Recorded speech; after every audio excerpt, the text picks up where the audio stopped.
Hey everybody, welcome to another episode of Classic Gaming Brothers. I'm Zach. And I'm Seth. And we are the Classic Gaming Brothers. That's right. We are the Classic Gaming Brothers. That's right. That's right. How's everything been going? It's going all right.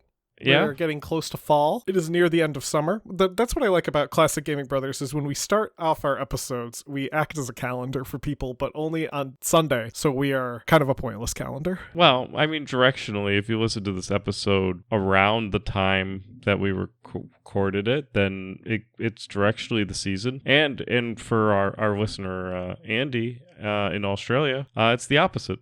So he can listen to the episodes in reverse. And when we talk about it being summer, it's winter, and so on and so forth. Yes, that's true. That's true. Well, have you been playing any good games recently, Seth? Yeah. Recently, I picked up Naya. It's a game that was developed by Defy Reality Entertainment and published by Microprose. And I honestly love everything that... If Microprose puts their name on something, I'll probably consider buying it or consider thinking about it, because I think we did an episode on Microprose way back in early days. We talked about Microprose, and that's because for at least my childhood, and probably mostly Zach, we owned a lot of Microprose games. When Microprose was developing and publishing games, we owned, I would say, a significant portion of their catalog as children. They went away for a little while, and they got better. And when they got better, they became more decidedly in the publishing side of the house. Though it looks like they have some developers that are within their own, like,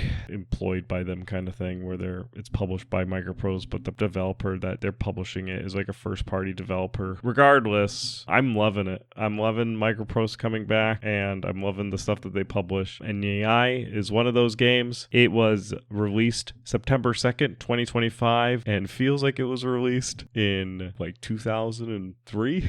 Nice. It's definitely a Myst type game and feels like you're playing Myst. It's a first-person point-and-click adventure game, and very much so, even the first-person perspective. There are also FMVs that are cut through where people give you instructions and talk to you about the game and the world that you're in through holograms, and I'm assuming real life possibly. It has a kind of like a Riven abduction type of feel to it on the abduction side, because you're kind of like traversing through different, like you're going through like portals and gateways and going to different worlds. And then Riven, because the technology is kind of like Riven-esque, there's like a pod that you climb into, which just gives me memories of the pods that you would ride into Riven. It's definitely so far a little sleeper hit. It has 20 reviews on it, but they're all very positive so far, and it just feels like a adventure game that came out and either everyone forgot about it or lost it. That's how it feels. So they're definitely going for that vibe, that like early 2000 Myst type of like setting. It's been great. I've been really enjoying it. The game takes place in a world called Neyah, Neyah, and you have to kind of use logic and observation to solve puzzles and problems and make sure things work in order to get on to the next part. And so that is an AI. So that's what I've been recently playing. Zach, what have you recently been playing? Seth, recently I've been playing the Resident Evil 4 remake, which is creatively titled Resident Evil 4 Remake. That was released back in 2023. I've been playing it on my PS5. It originally came out for both PS4 and PS5, with PS5 being the optimized version. I've been enjoying the optimization. Resident Evil 4 Remake is, as the name implies, a remake of Resident Evil 4, which originally came out in 2005. I've been really enjoying the remake. The remakes are using the same engine and gameplay mechanics from the previous remakes that Capcom has done, Resident Evil 2 and Resident Evil 3, and I really liked Resident Evil 2, and it uses a lot of the same quality of life improvements. So with Resident Evil 2, it added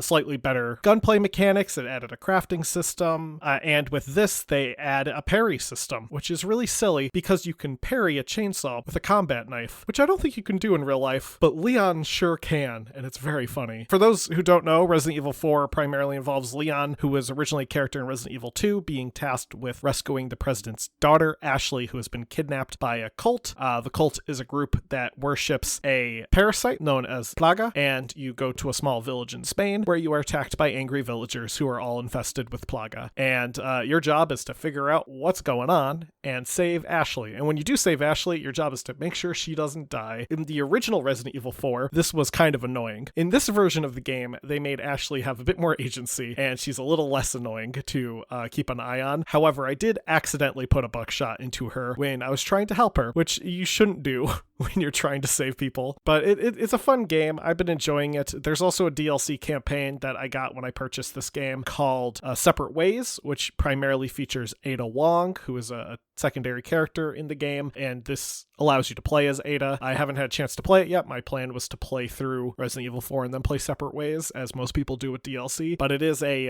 parallel story to Resident Evil 4, so you're playing along Ada's perspective during the events of Resident Evil 4, which is fun because you do run into her throughout the game, so it's kind of seeing what she was up to during the times where you don't see her. But overall, very good. I really enjoy it. Great. This is the I think the only Resident Evil game that I actually started was the one with Leon. Is it the one where he has a pistol and he's in like a village in the beginning? That is exactly how it begins. I have played the intro of this game. You probably played the original, not yeah. remake. I played the original. It was on the GameCube, wasn't it? Yes, it was on the GameCube, and then it got ported to some other consoles, and it's on PC. And you could also just buy the original on PS5 if you really want to play it. Yeah, I played it on the GameCube when it originally came out. I didn't get very far in it. Nice. Mostly because I didn't own a GameCube, and I played it at somebody's house. We did own a GameCube. When? For a bit. That's how I used to play Super Smash Bros. Melee with Andy. Not Australian Andy. Yeah, when we lived in Bristol, we had the GameCube. Because I had Super Smash Bros. Melee, and I had Mario Sunshine. I guess we did. We had Mario Sunshine? Yep. I guess I didn't really play it with the GameCube a lot. Yeah. Well, since we were talking about Super Smash Bros. Melee, why don't you talk a little bit more about regular Super Smash Brothers? Look at that.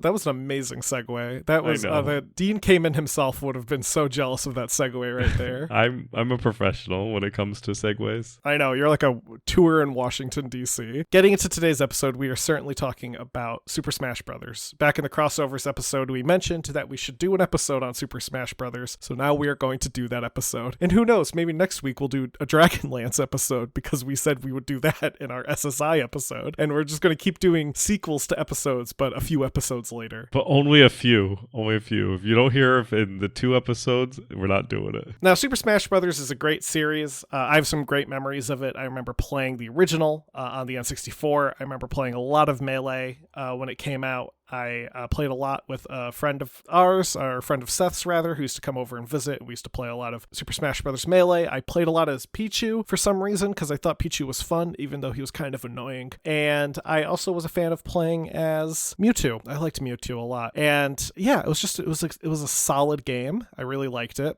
Seth, do you have any memories of playing the original Super Smash Brothers? Yes, I used to go over a friend's house in middle school, and we would have slumber parties. And we used to be able to have a bunch of us would go over, and it was great. There was at least 4 of us. We would all go hang out. We would play various games on Matt's N64. Of those various games, we primarily played Super Smash Brothers because Super Smash Brothers was great because most of us could play it. Like if Matt's brother, we would have to, if his brother was down, then we'd have to turn out the turn a little bit. But it was a great multiplayer game. We would do.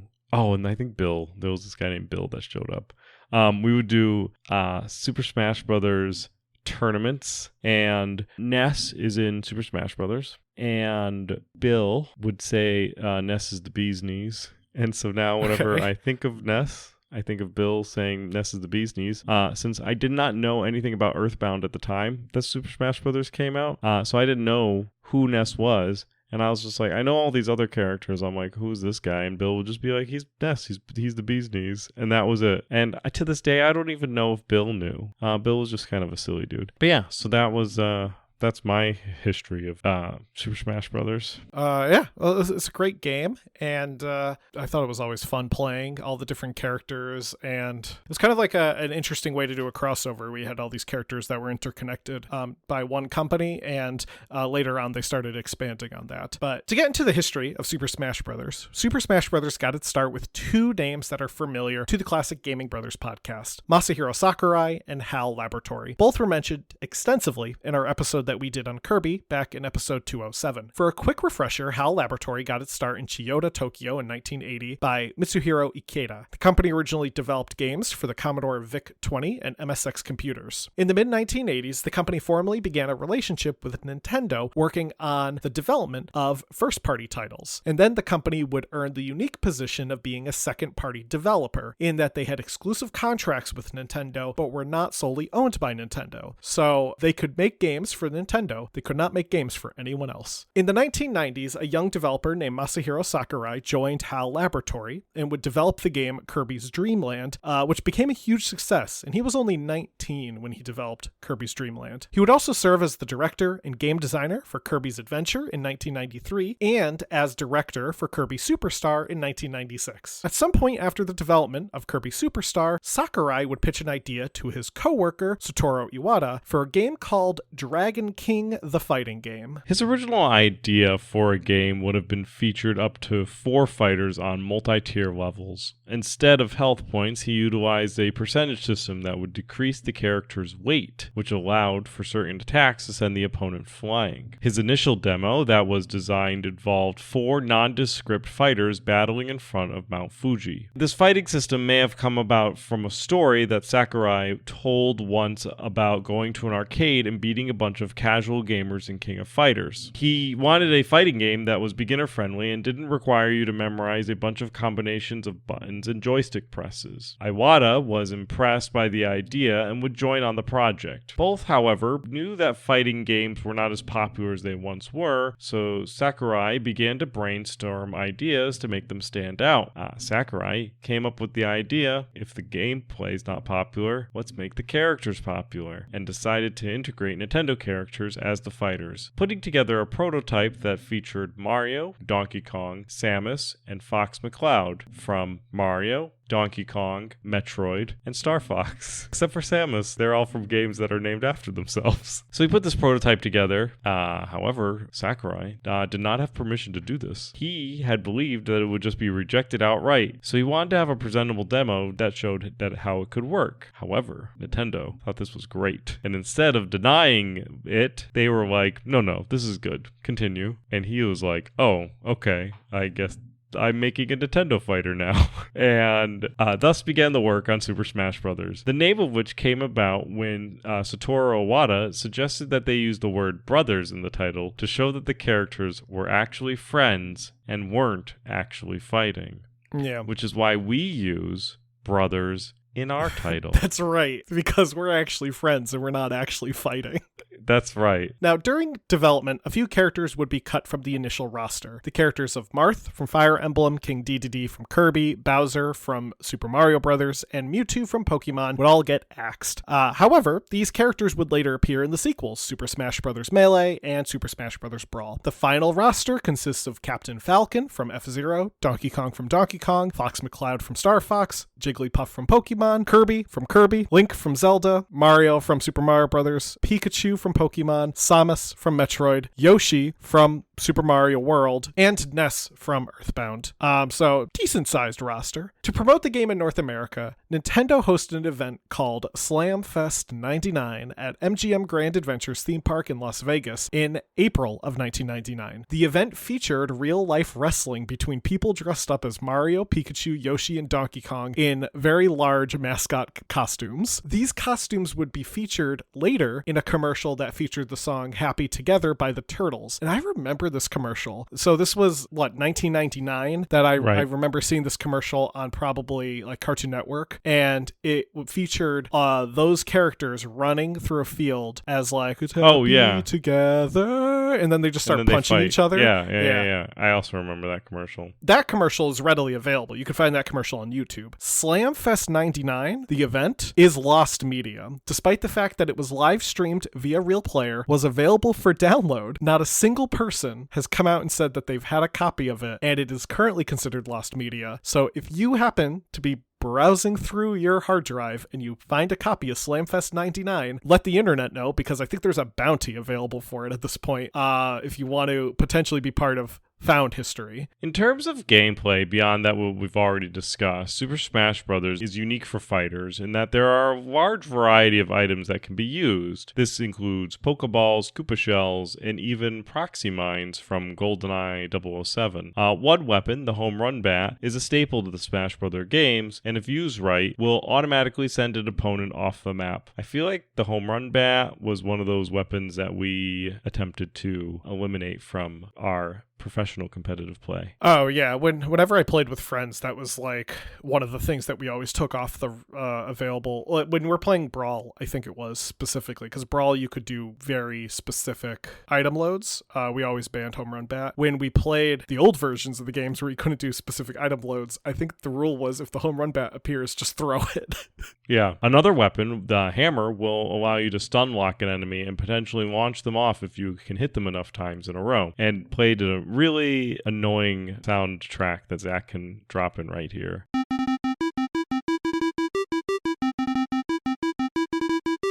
Which was from the original Donkey Kong. Another unique element is that every fighter has their own moveset, which includes different special attacks. The different special attacks are triggered by the direction you are holding. For example, while you're playing as Mario, if you hold up and press B, he will do an uppercut that will stun lock an enemy and make coin sounds. Another example is Link, who if you do an up B move, he will spin in a circle with his sword. And when he'll make it the Link noise too, right?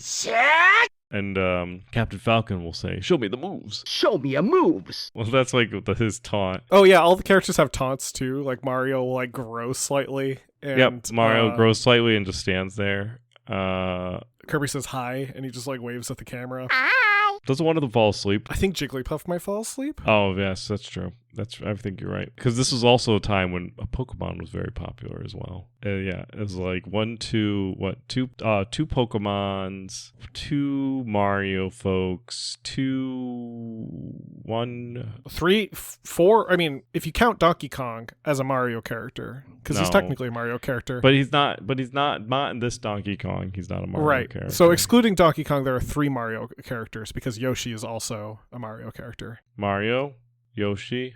Oh, Luigi. I forgot to include Luigi. Was Luigi in the roster? He is an unlockable character in the roster. Oh, he is an unlockable character. That's right. So we have Mario, Luigi, and Yoshi. Ness stands alone. Jigglypuff and Pikachu for Pokemon. And then Kirby, Captain Falcon, Donkey Kong, and Fox McCloud are all from separate games. Falco you get in Brawl. Yes. To go back to the moves, some of the up B moves can be used for a recovery. So if, again, using Mario as an example, you fall off the edge, you may be able to save yourself by performing the move at the right time. So Pikachu would zap up and then zap to a different direction. Jigglypuff would float. Some of the other ones would like do some double jumps. And it made certain enemies who may be weaker in combat harder to kill because primarily what you're doing was throwing people off the stage, so if they had a good recovery move, they were just going to keep being recovered. The game features levels from different games, with some levels having environmental hazards. For example, on the stage Hyrule Castle, there is a whirlwind that can throw your character if you're caught in it. On the stage Saffron City, there are Pokemon characters that will pop out of the door. If you are close enough, they can injure you, and so on and so forth. There are different modes in the game. The single-player mode features your character going against a set of opponents. So you choose your character character, you choose the difficulty, and then you get this kind of like timeline that you go through of the different opponents you fight. And as the levels progress, it gets a bit harder, with some non-playable enemies being encountered, like Giant Donkey Kong, the Fighting Polygon Team, Metal Mario, and the final boss, Master Hand, who appears like a giant glove. And kind of a lore element of Super Smash Bros., at least the first game, is that it's heavily implied that the entire game is being played with action figures, because in the opening of the game, you see Master Hand pull like an action figure out of a toy box and throw it on a table, and then it comes alive as like Mario. And then when you beat the game, they kind of like fall back on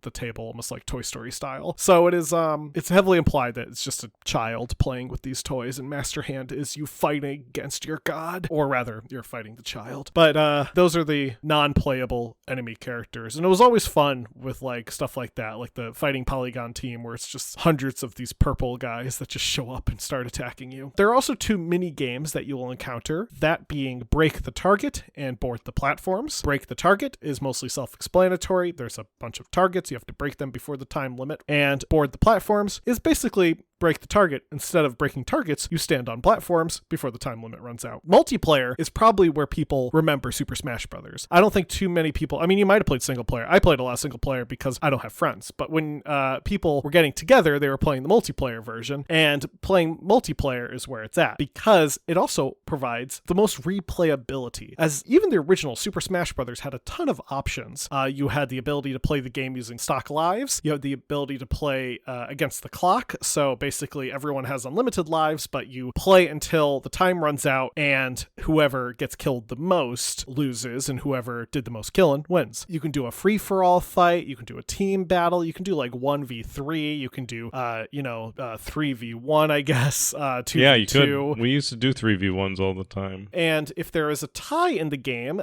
will go into sudden death. And sudden death is where the 2 tied players who have the same score will spawn in with 300% damage, and whoever wins breaks the tie. And it's usually very quick, because when you have 300% damage, you will fly at the simplest punch. So it's always fun when the game goes into sudden death, because it's this like very intense moment of just trying to nail that first punch. Now, how did the game do, Seth? On release, Super Smash Bros. Did really well in terms of sales. During its run, it would sell upwards of 1.97 million units in Japan and 2.93 million units in the United States. It also scored fairly well, with most reviewers giving it an overall positive review. The publication All Game would give it a 4 out of 5 stars. Our friends over at EGM gave it an 8.625 out of 10, and Famitsu would give it a 31 out of 40. While they gave it an 8.5 out of 10, IGN would still criticize the single-player mode and call it too limited. Equally, EGM would say that the single-player experience was not worth the cash, meaning that it was primarily a multiplayer game. And in that same vein, because it was an N64, it was primarily a multiplayer of people at your house game. Yeah. However, people truly loved this game, and a sequel would of course be released in 2001. Super Smash Bros. Melee was released for Nintendo GameCube, which is, I think we've been saying Brawl, or I said Brawl when I really meant Melee in my head. You might, maybe. So if you go back in time to this episode and I say Brawl, what I really mean to say is Melee. I played a decent amount of Melee. I play less and less as the games iterate off. In many ways, Melee is considered to be the better game in that it made a ton of quality of life changes for the better. For one, the single-player experience was improved, and while the classic mode remains nearly identical in structure to the single-player experience in the first game, Melee would introduce an adventure mode where you can explore different side-scrolling levels and fight different characters. There was also the introduction of All-Star mode, where you are given only 1 life and allowed 3 healing items between battles, and you must defeat every character in the game, including Master Hand. And Crazy Hand, who is like a new enemy they introduce, who looks like Master Hand, except his fingers are moving really rapidly, and he's annoying. Now, Melee would open up to a larger roster of characters. With all of the original characters returning from the first game, the new game adds in Bowser, Dr. Mario, Falco, Ganondorf, Ice Climbers, Marth, Mewtwo, Mr. Game & Watch, Peach, Pichu, Roy, Sheik, Young Link, and Zelda. What's fun is that the addition of Ice Climbers and Mr. Game & Watch came about because Sakurai really wanted like old Nintendo represented and got his wish by adding in those characters. One interesting thing to note, though, is that the characters of Sheik and Zelda are the same character, So Zelda will transform into Sheik during combat, and you can transform back into Zelda as Sheik. You can actually start a level playing as Sheik if you choose Zelda, and I think if you hold down a certain button combination as the game starts, she will automatically start as Sheik in that beginning of the level. Sheik doesn't appear as a separate character on the screen, like on the character select in this version of the game, but that is how the characters play. The characters of Roy, Ganondorf, Falco, and Dr. Mario are also interesting because they are relatively similar to Marth, Captain Falcon, Fox, and Mario, respectively, in terms of their moveset, but with slightly different speeds. For example, Ganondorf is pretty much just Captain Falcon. However, he is much more powerful than Captain Falcon. So while Captain Falcon can do his Falco Punch over and over again, Ganondorf's version of the Falcon Punch is much slower, and if you nail it perfectly, will basically insta-knock out anyone. But it's so slow, it's hard to get a perfect nail, but it's very, very satisfying when it does happen. Now, beyond the characters that are playable in the game, there is a fun glitch, which we would be remiss not to mention. There is a glitch where you can play as Master Hand, but this was not intended. Now, to do this glitch, there is a process, and I once spent, I want to say, an hour trying to get this glitch to work, and I got it to work, and then I was able to repeat it multiple times once I figured it out. But you have to load up a multiplayer game, you have to put a controller in controller slot 3, and you have to not choose a character, and player 1 has to choose a character, and then you have to hover mouse, like your finger pointer, over a certain area and click as you start the game, which is difficult because if you haven't chosen a character, it won't let you start the game. However, there's a fraction of a moment where you can do it if you're in the right spot at the right time, pressing the right buttons, and if the game doesn't crash, which it can do when you do this, you will load in a level playing as Master Hand for that third character slot. The reason why this works is because of a glitch that forces you to go to the 0 value in the hex code, is my understanding. So, Master Hand is represented by 00, and all the other characters are represented by proper hex codes, but because no one was chosen in that spot, and it's for some reason only in the third character slot, I don't know why, don't ask me, but because my understanding is that because no one is selected, the hex code looks for a number and then rolls back to 0 by error, and that defaults you as Master Hand. And Master Hand is interesting to play as because all of his controls are mapped to the C joystick, and he doesn't really move much. Also, if you beat someone as Master Hand, it will glitch the game and it will crash, like it hard locks, so you have to reset the console. It's a very interesting glitch, and again, I spent probably about an hour trying to get it to work once when I was a kid, and eventually I got it to work. I was very, very happy. Now, in 2008, Nintendo would follow up Melee with Super Smash Bros. Brawl, and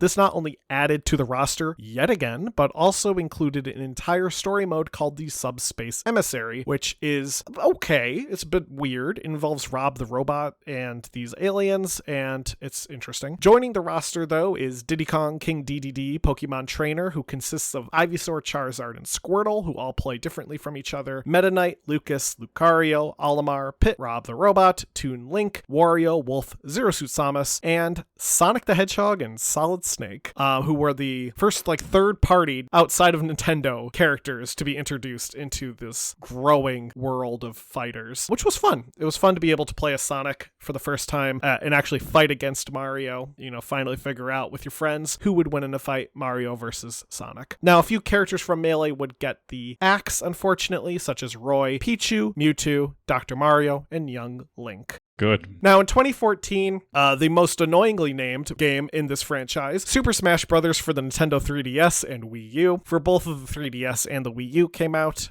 This would remove the story mode, but also feature a ton of characters with 51 total playable characters plus 7 DLC characters. And most recently, Super Smash Bros. Ultimate would release in 2018 for the Nintendo Switch. The game reintroduces the story mode called World of Light and has a total of 76 characters in the base game, plus 13 DLC characters, making for a total of 89 playable characters, and it includes the entire original roster, the entire roster of Melee, the entire roster of Brawl, the entire roster of 3DS and Wii U, and a bunch of additional new characters. Some of the fun DLC characters, though, include Sora from Kingdom Hearts, the hero from Dragon Quest, Banjo and Kazooie from Banjo-Kazooie, and Steve from Minecraft. Yeah, they just went out with the license book and just tried to get everybody. And who knows, will there be a Super Smash Bros. 6? That's the ultimate question. Switch 2's out. We haven't heard anything. Maybe not. Mario has an anniversary coming up. Maybe they'll do something with in relation to that. Oops, all Marios. Oops, all Marios. If there is a Smash 6, I really want Doom Guy to show up, because that was a joke when Ultimate was out, was that everyone wanted Doom Guy to show up. Yeah. And I really want Doom Guy to just show up, so his attack is just a shotgun. That would be amazing. What if it's a tower defense and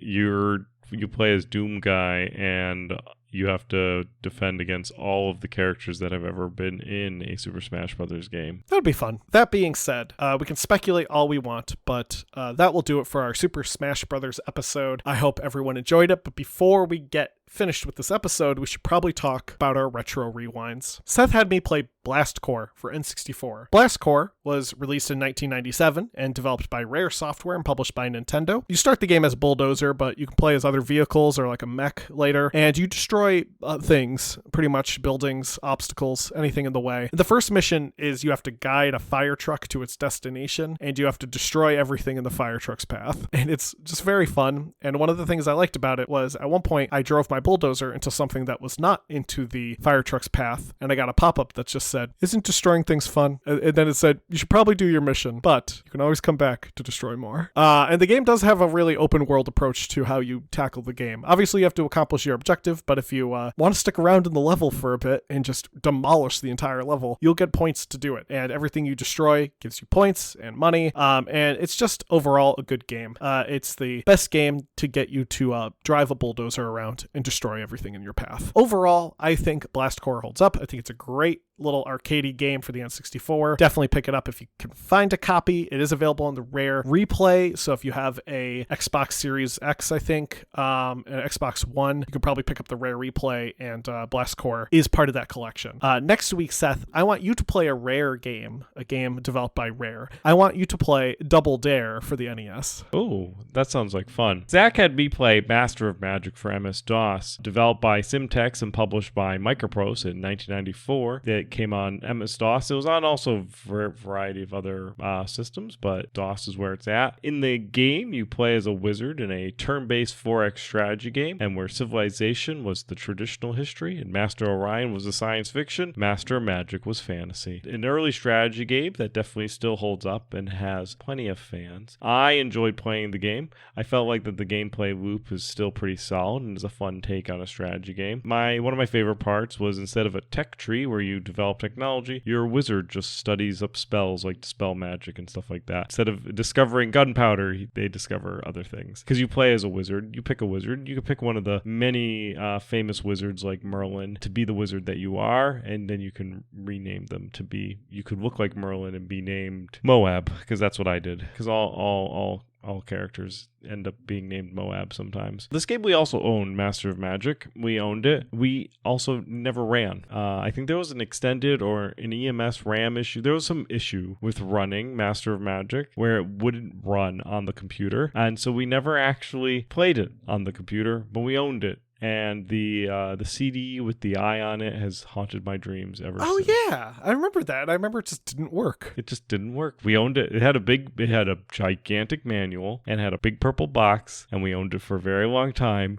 And it never worked. It was like back in the days with like extended RAM and all sorts of like, you had to play around with your RAM, and we weren't too bright, so we never did anything like that. But yeah, it definitely, I think, holds up. It'll be a bit dated. Next week, Zach, you can play Mars Attacks, which was also for MS-DOS. Great, I will. Well, thank you everyone for listening to today's episode. If you have any memories playing Super Smash Bros., let us know. You can email us at classicgamingbrothers@gmail.com. We're available wherever podcasts can be found, be it Podbean, iTunes, or iHeartRadio. We're also available on social media. Look us up, Classic Gaming Brothers or CG Brothers Pod. We are also available on YouTube and Twitch as Classic Gaming Brothers. With that being said, Seth, am I forgetting anything? Don't play games like my brother. And don't play games like my brother. I've been Seth. And I've been Zach. And we've been the Classic Gaming Brothers. That's right. That's right.